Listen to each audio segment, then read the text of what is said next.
Hello, it's episode 348 of the Keto Diet Podcast. My name is Leanne Vogel. I'm the host of the show. I'm also the best-selling author of The Keto Diet Cookbook, and Keto for Women.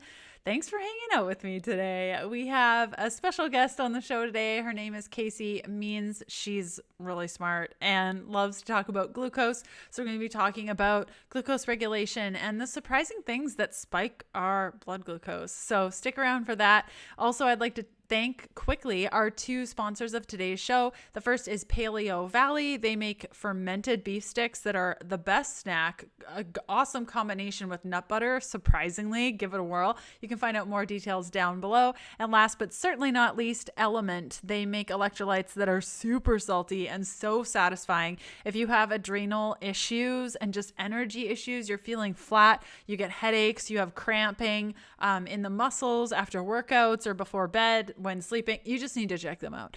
Link down below. Okay, let's get to today's interview. Hi, Casey. How are you? It is great to see you, Leanne. Thanks so much for having me back on. Oh, of course. We were just saying before we pressed record, it's been a year since we've talked. Like, how does this happen? Unbelievable. Yeah. Time has flown. If people didn't watch the original episode that we did, can you tell us a little bit about who you are and what lights you up? Yes, absolutely. So my name's Casey Means. I am a medical doctor. I am the co-founder and chief medical officer of metabolic health company Levels. I practice a very root cause approach to healthcare, where I'm really trying to help people figure out, what links the symptoms and the conditions that are happening and how to treat at that level in a really proactive way, and how to create the conditions in the body that generate optimal function for our cellular biology, rather than just waiting until people get sick and, prescribing a pill or a treatment, like really a proactive, empowering approach. And I trained as a head and neck surgeon of all things originally. I did that for 5 years, and I was just blown away by the monumental impact of metabolic dysfunction and metabolic disease on patients. And it's just something we're just not talking about enough, I think, in our country. We like to think of diseases as separate things that are all sort of isolated in their silos, but what we really know from the research is that metabolic dysfunction links a lot of these diseases, and we should really be approaching it head on in a big way in our country. And so that's really where my passion lies. In terms of what lights me up, certainly empowering people to live their healthiest lives by giving them access to information that helps them understand their bodies better. That is what lights me up, so that people can make their own decisions and understand their own bodies. Because I think that is the root of sustainable, positive living and choices. On a more personal level, what lights me up is being outdoors. I would sleep in a tent, in the backcountry every single day of the week if I could. That's my favorite thing, is waking up, looking at the mountains. And so I was really fortunate to actually visit the co-founder of my company, Andrew, for the last 10 days in Durango, Colorado. And we did a bunch of camping together, and that definitely filled my cup and really lit me up. Oh, I'm sure that sounds lovely. Sitting in Florida and it's like so hot here, I would kill to just be outside with fresh air that's not so humid. It was amazing. Yeah, it was about 65 degrees and blue skies and the sound of rushing, babbling brooks everywhere, and sensory overload in terms of all the good things. I'm sure. And so at what point did you start realizing that glucose management and really understanding that, like you were talking about, the empowerment of people understanding their data and being able to move forward with their own plan? At what point did you start to see like that was where you wanted to focus and where the kind of the missing link was? It came down to two things. One was my personal experience, and one was just like stepping back and observing the system. So starting with the system side of things, if you just look at the basic statistics, blood sugar dysfunction and metabolic dysfunction are just absolutely epidemic proportions. A recent study out of UNC, University of North Carolina, from 2 years ago, surveying tens of thousands of American adults, suggests that 88% of American adults have at least one biomarker of metabolic dysfunction. And metabolism, that's the core, this like core primordial pathway in the body of how our cells create energy. We have 37 or so trillion cells in the body, and every single one needs a well-functioning metabolism to function properly. And disease and symptoms, like these words that we use, like really a lot of that, all of that is rooted in cellular dysfunction. You can't, symptoms emerge because there's problems inside the body at the smallest level. And a big aspect of that is our metabolism of our cells basically not working properly. Our standard American diet, the way we're living in the modern Western world, is just hijacking a lot of the systems that allow us to make and process energy properly in the body. And what this shows up as is metabolic dysfunction. And then when you look at sort of the top causes of death in the United States, 8 of the 10 leading causes of death in the United States are in some way related to dysfunctional metabolism or poor blood sugar control. And they're not diseases that we saw, 100, 200 years ago, because we are in totally different conditions now. We are dealing with an industrialized food system, a sedentary lifestyle, chronic low-grade stress, chronic low-grade sleep deprivation that just are totally hijacking these systems and making us sick. And so I'm looking at that. I'm looking at, so 88% of Americans have one biomarker of metabolic dysfunction. 74% of Americans, adults, are overweight or obese. 128 million Americans have prediabetes or type 2 diabetes, which is largely preventable. And then these problems underlie so many of the other chronic illnesses we're seeing, like heart disease, stroke, Alzheimer's, dementia, depression, anxiety, infertility. They all have roots in poor blood sugar control. So I'm looking at all that and I'm like, this is huge. And why aren't we talking about it? And part of the reason we don't really talk about it in this framework of like, we need to fix metabolic dysfunction at scale is because in our conventional system, we look at diseases all as really isolated, separate silos, these different things, and we treat them all as such. For your arthritis, you get an anti-inflammatory medication. For your Alzheimer's, you get an Alzheimer's medication. For your diabetes, you get insulin or metformin. For your depression, you get an antidepressant. And it's like each of these are very siloed. And yet when you look at the actual physiology and the biology, so many of the same pathways are linked in all of them. And if we just treat it at that level, you could potentially really mitigate a lot of this morbidity by focusing on those core root cause pathways. The problem is there's not a drug that can fix metabolism. This is something that Robert Lustig, an amazing author, Dr. Robert Lustig, UCSF professor, has written several books about metabolism, metabolic fat chance. He says, these are conditions that are foodable, but not druggable. And so we have to be focusing on, food. And so what I'm really passionate about is helping people figure out how to do that, like actually have the tools to understand how food is affecting their body so they can make better choices. Because at this point, you can't trust labels. You can't trust food marketing. We're eating Frankenfood. That's like not real food. It's, the vast majority of American calories are from ultra processed foods that come from factories, not the earth. And so the molecular information that's going into our body through food is not the information that is in real food. It's very, very different. And so we're facing different challenges now than we ever had throughout human history, where being healthy is like a monumental uphill battle. And so having tools like continuous glucose monitoring or other metabolic monitoring tools can really give us like a handhold in this modern world and help us kind of do better. And 49% of Americans try and lose weight each year or try and go on a diet. So it's not like people aren't trying. Like the will to do better is there, and the effort, and people stepping back and saying, I want to improve my life and my health. And yet we're not doing well. Like we're getting heavier as a country. Our life expectancy is going down. We're getting sicker. Chronic disease rates are going up. And so there's effort and there's intention, but we're not seeing the results.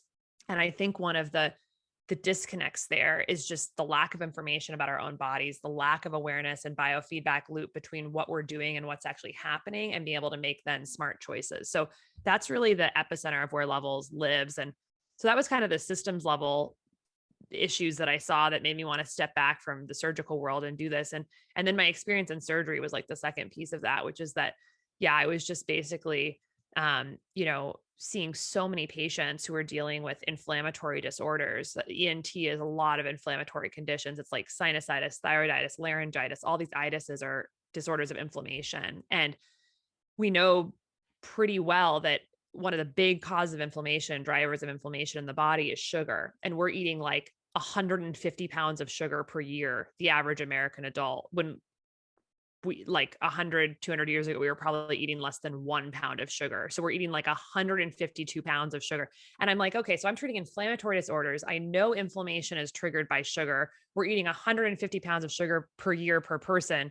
Maybe we should think about trying to help people eat better, and it would have an impact on some of this chronic inflammation that I'm operating on and prescribing steroids for and prescribing antibiotics for. And it feels very hollow when, you're spending 80 to 100 hours per week in the hospital, but realizing that nothing of what you're doing is actually helping people be healthier. It's reacting to their disease with essentially a lot of things that kind of make people feel better in the short term, but don't actually change the triggers that may be leading to their illness. And so those things all together just was like a total wake up call 5 years in.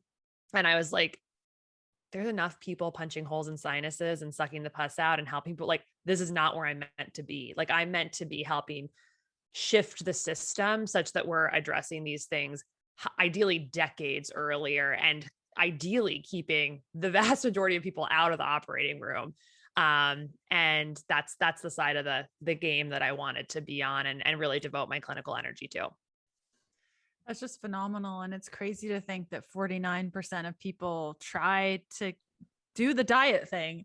And what I see in my practice nutritionally is that they're often doing the wrong diet thing. They go on the internet and they're like, how do I lose 10 pounds in a week? And they're like, okay, boop, boop, boop, I'm going to do this. And it's either completely unattainable because it doesn't fit their lifestyle, completely unattainable because it doesn't fit their metabolism, where they're at. If you're addicted to sugar and somebody says you can't have sugar for the next 6 weeks, that's just it's going to be very challenging without proper support. And so I think that's why, having the data to understand how your body's reacting to things and to have that constant feedback, like you were saying with the continuous glucose monitor, I realized very quickly where my hangups were and what I needed to work on. And I had no idea. And this is a quote unquote, a pretty healthy person with big air quotes in that. But, some of my clients who wear a continuous glucose monitor, it's just so they can see real time what the decisions they're making are doing to their body within moments, within the next 2 hours. You start to feel tired, check your phone, guaranteed you're going down a sugar drop. And wow, what I ate impacts me like that. And you start to combine what your CGM is telling you in your hand, you're on your phone, to your symptoms and how you're feeling, and starts to really put that memory into play, and you start to make better choices and personalized choices. Would you agree? Absolutely. We have literally never had that closed loop biofeedback with nutrition before. Nutrition has just been this black box. We eat around a metric ton of food per year, and several pounds of food per day. Like, this is a massive amount of stuff just going through our body, becoming our body, and serving as the information for our body about what to do genetically, chemically, all these things. It's so freaking cool. And yet we basically have no information or immediate feedback on what it's actually doing to our body. Like, we may be able to tune into some of how we're feeling after a meal, which is great when people can do that. Although it's hard in our modern world to tune into how our bodies are feeling, because we are eating, a lot of stuff that is just makes us feel crummy. Crummy kind of becomes our baseline. And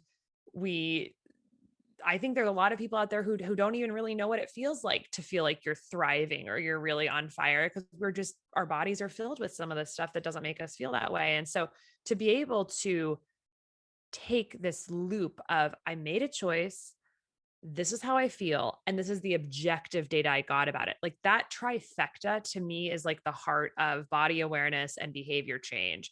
But the objective piece is key, because sometimes it's really easy to misattribute actions to or results to like other things. So an example of this is like mid-morning. Let's say you have had breakfast, it's around 11 a.m. now, and you feel super lethargic and you kind of are tired, maybe a little bit anxious, want to take a nap, want another cup of coffee. A million things might come to mind. I'm stressed because of work. My coffee was too small. I didn't get enough sleep. Like maybe it was the food I ate. Like maybe I'm just a tired person. But like when you can see on your continuous glucose monitor, like, oh no, actually at 8 a.m. I had oatmeal and my glucose spiked to 180 milligrams per deciliter, which is really high.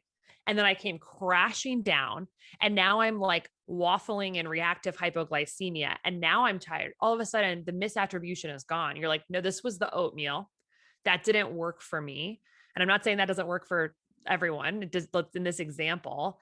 And I need to fix that. And so that might mean switching over to eggs and avocado and greens for breakfast, which are likely to cause virtually no glucose spike, or it could mean doctoring up your oatmeal so it has less of a glucose impact, like switching from instant oats to steel cut oats or groats, adding fat, fiber, and protein, almond butter, chia seeds, flax seeds, whatever, and modulating it so that you don't have that roller coaster. So that closed loop biofeedback, it's the first time we've ever had that in nutrition. And I think it's going to transform our relationship with food, so that we really think of food as something we have a little bit more of a relationship with and have more control over in a positive way, to serve our needs as opposed to just guessing. And I think it's going to have a monumental impact on holding a mirror up to the food industry and saying like, I get that your claims say this, but this is what it's actually doing to my body. Like, and when that happens at scale, like these companies are going to have to do better. Right now you can walk into the grocery store and pick up a bag of Skittles and it'll probably say something like, this is a low fat food, so it's like health washing to the nth degree. But when you actually have a mirror to that and transparency because of your own data, like marketing goes out the window and we just start focusing on like, well, what's actually working for us and my body. Marketing really goes out the window. And even just beyond market, I know that everyone markets themselves and they're like, my diet is the best diet. And if you follow this diet, you're going to have these results. And at times you need certain diets for certain times, myself following the ketogenic diet for 7 whole years and healing from a lot from that, getting my period back after 8 years of amenorrhea. And I mean, the list goes on, no more ADD. I mean, just so many things. And I got to the point wearing the continuous glucose monitor. I actually had this experience 2 days ago and today, where now that I'm not really eating a ketogenic diet, I stopped about 6 months ago. I'm fine. I used keto to attain all my goals. And I got to the point where I don't need to be eating this way anymore. My body needs something else now. And 2 days ago, I had a big bowl of, low carb oats. It had almond flour, sunflower seeds, flax, a bunch of coconut oil and banana and medjool dates. I felt so good that morning. I was on fire. My glucose was steady. And you're thinking like banana in there. I put some maple syrup in there too. Dates, maybe. Yeah. Right. And you're thinking, Leanne, you're totally going to crash. No, I was great. This morning, I was like, I'm going to do a savory thing. I'm going to make 2 eggs, some meatballs and some kale and, a little bit of chickpeas, like just the crunchy ones. And chickpeas are fine for me. And that was a pretty low carb meal. I crashed. I was so tired. And so it's interesting, the glycemic, just the reactions that different bodies can have at different times. Whereas my husband is completely different. He thrives on the eggs with the meats and the greens. But right now where I'm at, I'm not thriving on that. And had I just followed keto worked for me, it's been working for me, all is good, I never would have adjusted. And at this point in my life where I'm at right now, it works much better for me to have that porridge with the banana and the medjool dates and the things. Like, it's just fascinating. It's so fascinating. And are you wearing a CGM currently? I'm No. not. Okay. So CGMs for a lot of people can be quite costly if you're wearing them all the time. And I started noticing a lot of my clients and stuff like that, they would do these bouts of like, wear it for 28 days, then go off of it for 2 months until they could afford it again. So I wanted to try to get to that space so I could learn quickly and then write down all the things that I learned, like this works better. This is how I know that this is working. You know, if I start to get a little bit hungry, that means that my glucose is dipping down a little bit and it's a good time to eat before it totally crashes. And then I just eat whatever, like all those little lessons. So I wear it for 28 days. And I take a little break for like 1 or 2 months, and then I wear it again and see what lessons I can learn. So I wasn't wearing a CGM during that. But I tested that multiple times. The first time I did, I was like, let's just see how much this is going to totally screw things up. And it didn't. I was like, okay, well, let's try it again. Just hormones. I'll try it again in 2 weeks. And it didn't. And so I think that's another interesting point, just the glucose and our resistance to those fluctuations, depending on where we're at in our cycle. Oh, absolutely. Absolutely. And I think I research needs to pan this out and like figure this out. But I do think there's also something to be said for that your body can shift a little bit in its responses to carbohydrates over time. And I think it probably has a lot to do with microbiome because, you know, as you know, like I'm primarily plant-based. So I am eating very little animal products and like a lot of beans and lentils and nuts and seeds and greens and things like that. And I know a lot of people who like are on a more animal protein based diet and they eat beans and lentils and they really spike, and I can eat them and stay completely flat. And I'm like, there must be something microbiome here going on. But then as people I know have actually incorporated a lot more fiber into their diet, we're really understanding the relationship between fiber and metabolic health, and how important it is. That there's a shift that sometimes happens. And this is just, again, anecdotally, just looking at our sort of levels data, where people then start responding better to the beans and the lentils. So I also wonder if there's sort of this transitional period where your body, you know, basically is processing carbohydrates differently. And this kind of is rooted in a paper that came out about 5 years ago. That's really a landmark paper out of the journal Cell, which was called Personalized Nutrition by Prediction of Glycemic Responses. And they put continuous glucose monitors on around like 800 healthy non-diabetic individuals. And they looked at what happened to their glucose when they give them standardized meals. And what you'd expect from the concept of like the glycemic index, or even from the perspective of like a ketogenic diet, you'd think, oh, well, if they're all eating the same food, it's going to have the same impact on all of their glucose levels. Like there's this idea that there's some inherent property to food in terms of how it actually impacts your glucose levels.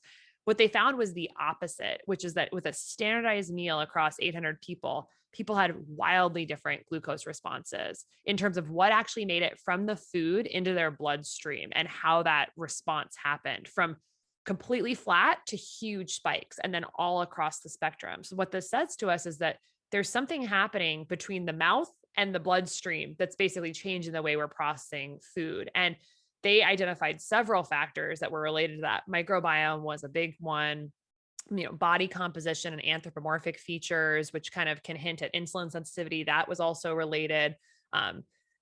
Like how sleep and physical activity, there were lots of different variables. I think they ended up looking at like 137 variables that may be related to sort of how the response is different between people. But it just goes to show that like what works for one person might work differently for another person, but even amongst the same person at one time point, it may look different at a different time point. And so that's really, really fascinating to me. And, you know, we were talking about this before the episode started. You know, I'm someone who, like, you'd look at my diet and someone would be like, oh my God, that's the opposite of ketogenic. Like that's literally everything you can't have, like beans, lentils. I don't eat a lot of grains and things like that, but you know, fruit, and yet my glucose stays pretty much flat all the time. And my ketones are up there, like around 1.2 to 1.7. And so like, I'm technically on a ketogenic diet, right? Cause like I have ketones and I'm in ketogenesis, but it's not the label of keto or whatnot. And that's because for whatever reason, with my physiology, the way those carbohydrates are interacting with my body is resulting in not a lot of glucose spikes in my bloodstream. And my body's still looking to burn fat for fuel.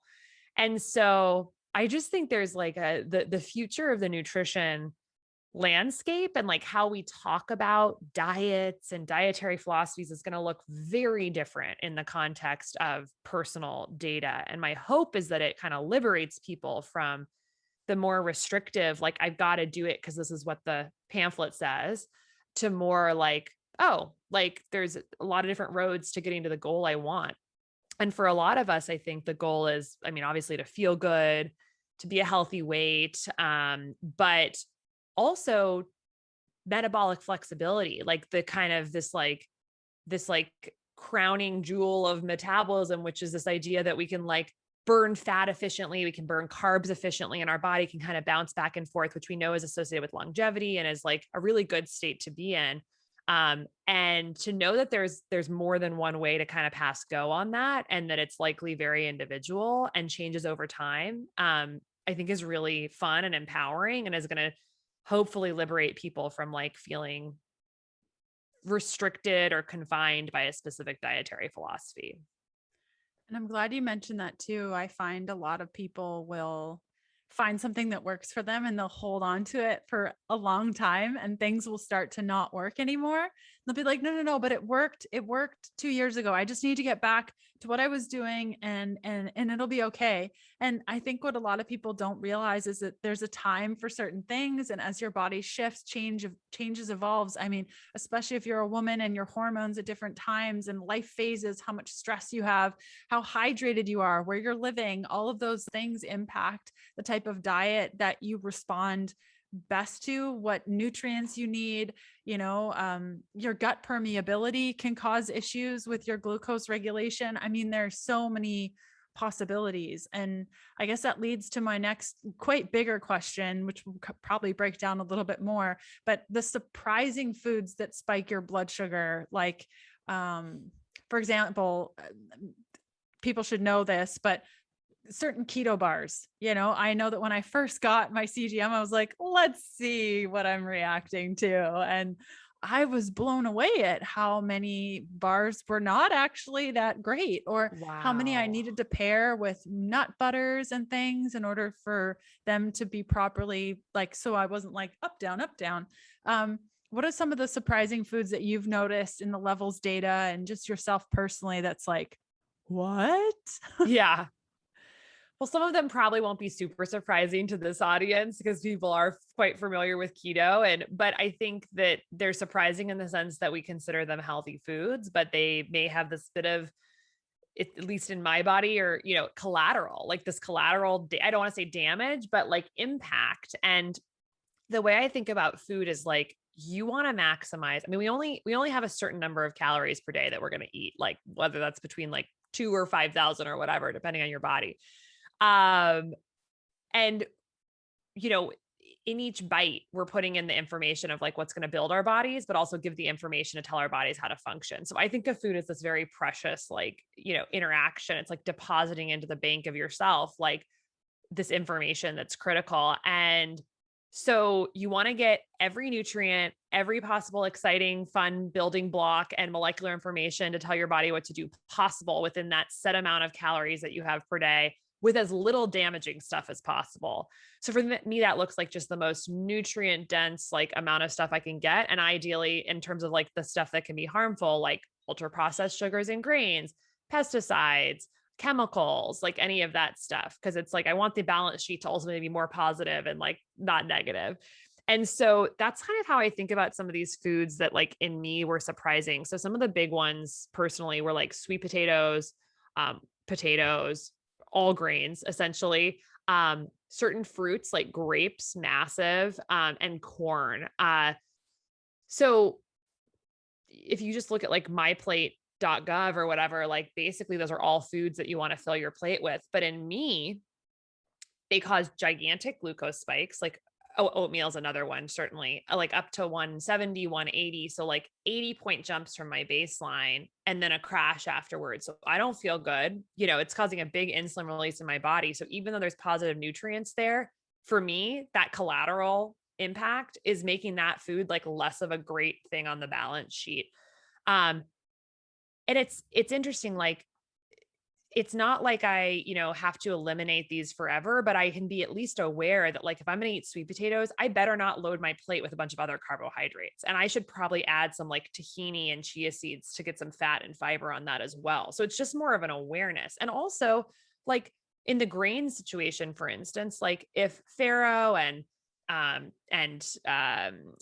quinoa and rice, if they're all spiking my glucose, well, the beautiful thing is there's a million alternatives to these. And I've become passionate. I love cauliflower rice. I love broccoli rice. I like white rice, which is made of lentils.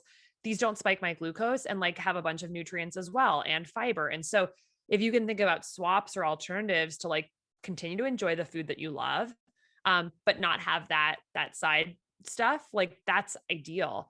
But if you look at our levels data set, so, we've had about 13,000 people go through the program, and you can see basically in the data, like what are our top 50, foods that cause people to spike the highest. And some of the really surprising ones we saw in the data set, one was actually acai bowls. Which was interesting because a lot of people logged acai bowls, and acai itself like doesn't have any sugar. It's like it's a not sweet substance.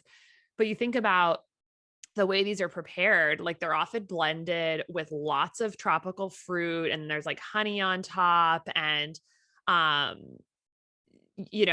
and mango and this and that, and usually not a lot of greens and not a lot of fat, and it's not a lot of fiber.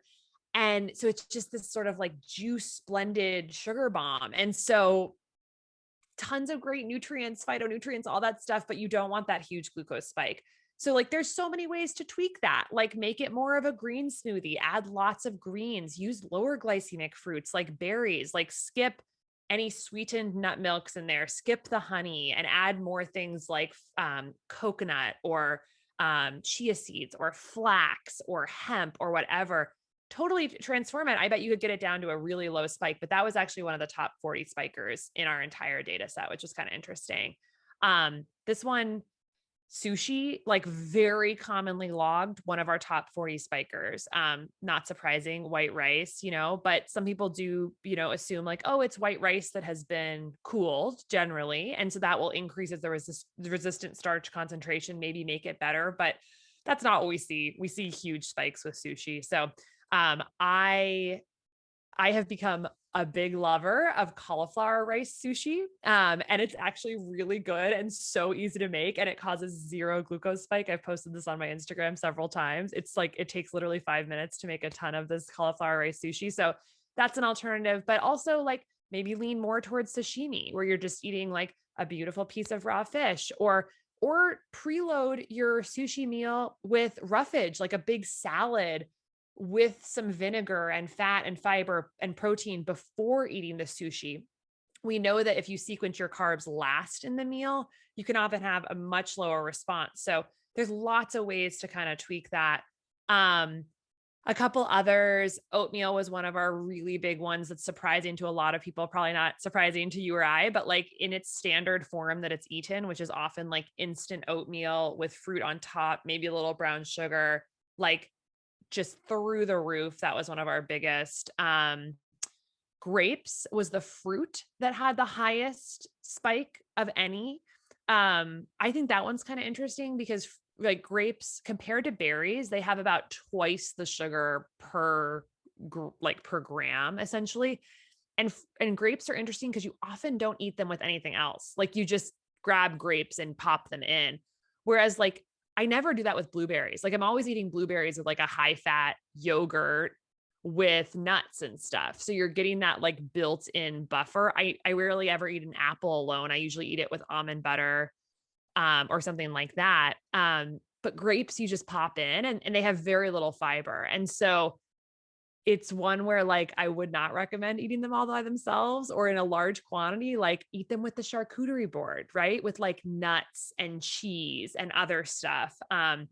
Cut them and put them in your yogurt or whatever. But like by themselves, it's basically just like a rocket ship, for your glucose. So those were a few of our big spikers. And then there were like the obvious ones. I mean, those were some of the surprising ones. The obvious ones were like logged words like Chick-fil-A, McDonald's, donut, pizza, pancakes. Like these were all in there as well. But some of the more surprising ones were some of these kind of like healthier foods. And we saw pho and ramen in there as well, which is not super surprising because it's either rice noodles or like wheat noodles. But the beautiful thing about those is like there's so many alternatives now that you can do with noodles, like konjac root noodles, which are made out of like a high fiber root vegetable, the konjac root. You can do zucchini noodles, you can do tofu noodles. Like there's so many ways to eat that stuff without having the like gigantic glucose spike. So yeah, I'm all about the like keep eating what you love, but like tweak it to make it a lot better. And just being aware as you're going into a meal, like what's going to happen and how to modulate the rest of your meal to make it work better for you. Yeah, completely. I think the combinations was big for me. Like, ooh, I can't have this, but if I add almond butter to it, what would happen? Or I did the chia seed thing too. I'd put whatever, like if I was eating blackberries, I just can't eat blackberries. I just can't. I've tried so many ways to combine them and it will still spike whatever I have with them. But in the case of like a sweeter apple, like a pink lady apple, if I put almond butter on there and chia seeds, it's perfect. But if I just had it by itself, it's not perfect. And so those combinations, I think a lot of people don't take the time. And I didn't think having an apple, I understand, blah, blah, blah. You should have some fat with it, but I didn't actually understand how much it could spike and how, balanced my glucose could be if I just combined it with a little bit of protein or a little bit of fat. And it makes a big difference. It definitely does. Yeah. It's too cool. I think other ones that I experienced, sweet potatoes too.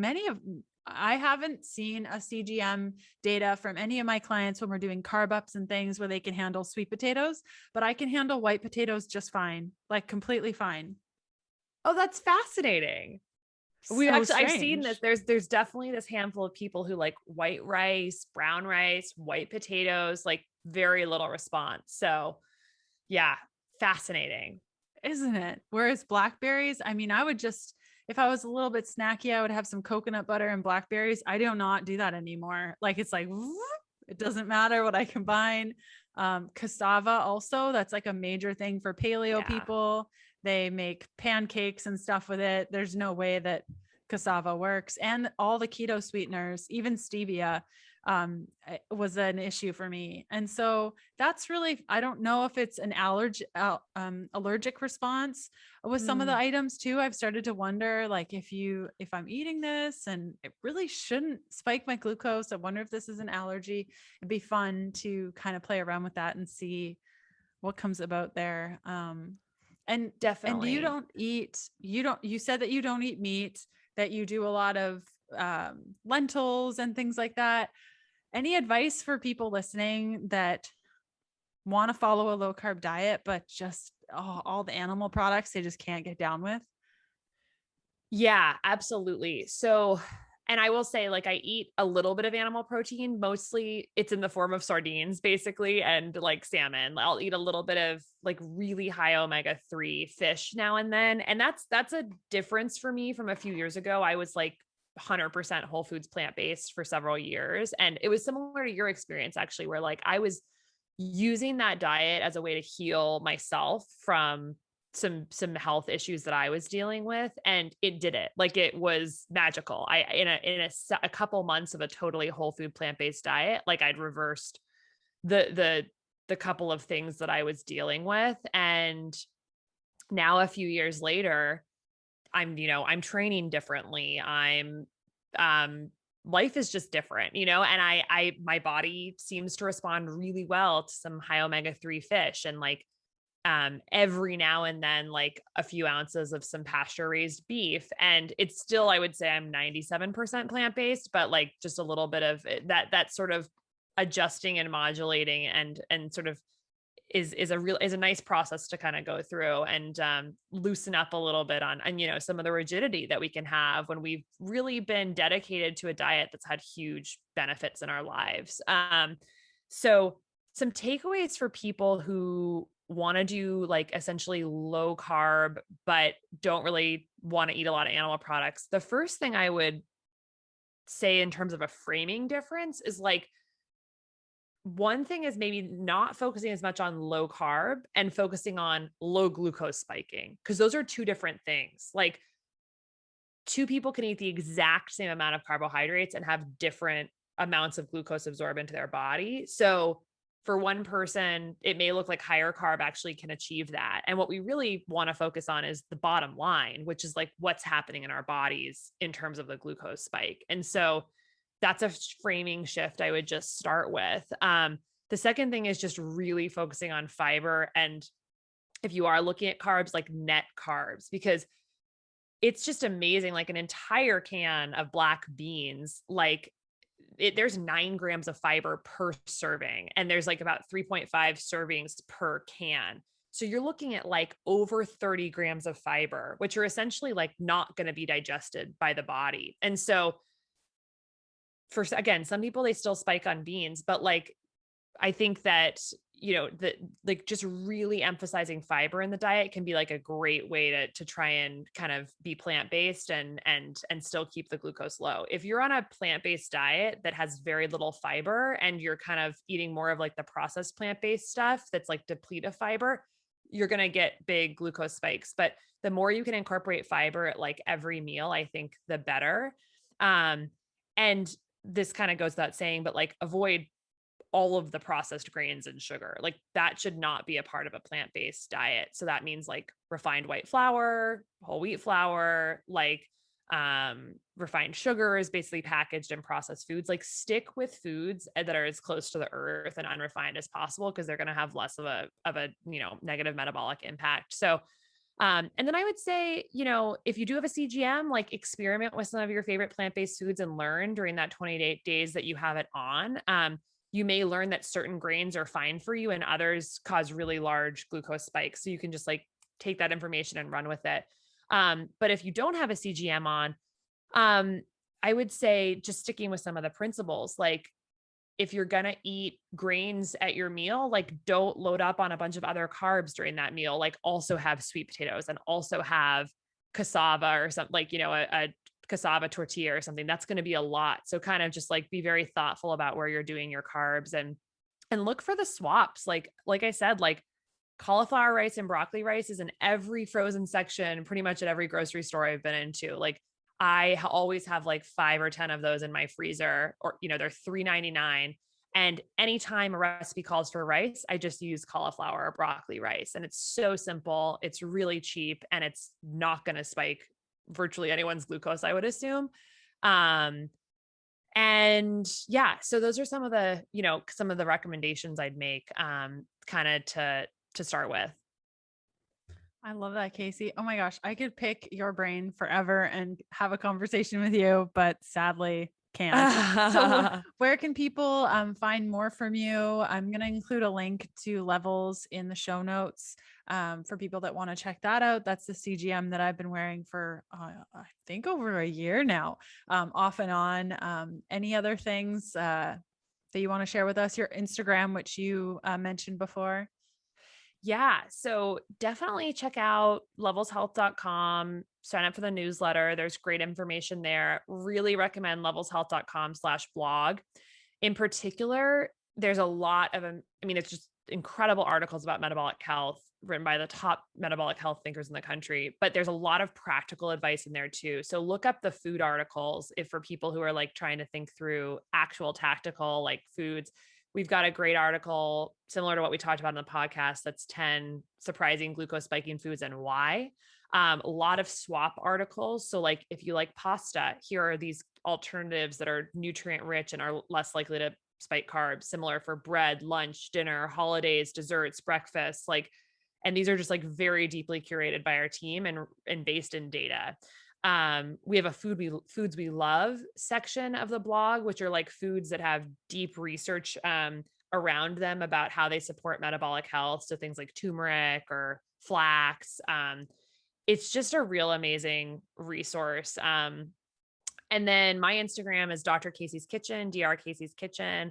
And the Levels Instagram and Twitter. So @Levels. So our website is levelshealth.com. Our Instagram and Twitter are @Levels. there it's fun to follow because we're reposting a lot of our beta members' experiments that they're doing and what they're learning and how they're like, what they're learning about their diet by using CGM. And so it can spark a lot of interesting ideas. Like even if you don't have the CGM, you can learn from other people. So those are the resources I'd recommend. Yeah. And would be thrilled to connect with anyone on those platforms. Amazing. Well, thank you again for coming on the show. You're welcome back anytime. And it was so great to catch up with you. Great to talk with you as well. Thank you so much for having me on. I really hope you enjoyed our time with Casey. You can find out more details from her down below, including how to connect with her on social media and some of the levels links if you want to get a CGM for yourself. I've also included that link down below. Okay, that does it for another episode of the Keto Diet Podcast. I'll see you here next week for another one. Okay, bye.